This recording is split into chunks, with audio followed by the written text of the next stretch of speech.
It's a clapper. Oh, shoot.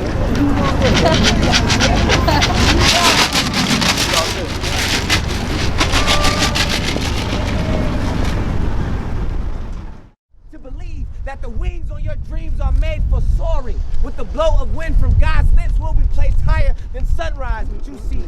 We are sunset on chasing shadows, ligaments folded from thrust of metal, sleeping beneath pavement cracks. Have you ever heard the sound of 12 gauges crack through blue sky?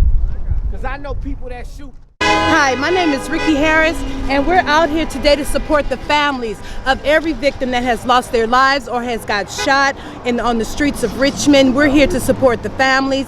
The local media, they wanted to just show us the blood and guts, but we're here to show us as a strength, as a unity, coming together as a community to support the families and to see what we can do. Listen, this is not a new thing to us.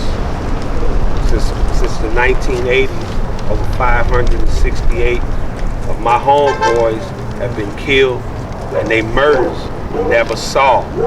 So it's not just about murders; it's about they never got solved. That's another issue we got to pray about. You can no longer stand in the confines of your church and think it's gonna change. The reason I'm out here and been out here in the cold and the rain is because I believe that if I keep showing up, others will show up, and that we can turn this violence around and we'll all have a better place to be. I can't say I want Richmond to go back because I don't know what we're going to go back to, but if we can get out of neutral, we will not go backwards and we can go forward from this point on. Hey, excited to be out here today with this Enough is Enough movement from the ceasefire efforts from the rapid response team, and we want to give a big shout out to DeWanda Joseph and Antoine Claude, who have been coming around the working group table for the ceasefire day in and day out, week after week, and we thank God for the community. So gun violence is a problem. It's been a problem in Richmond associated with really mostly rival groups of young men that have chosen this method to resolve these disputes.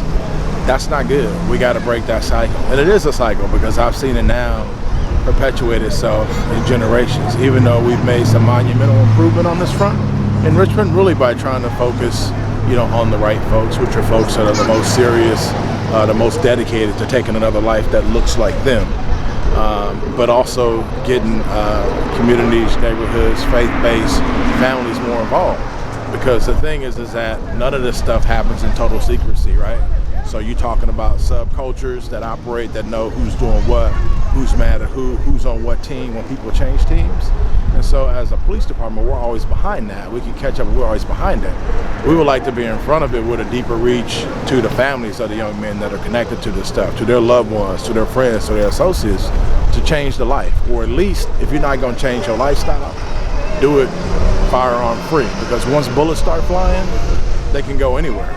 Right? You can't control a bullet once it leaves the barrel of the gun.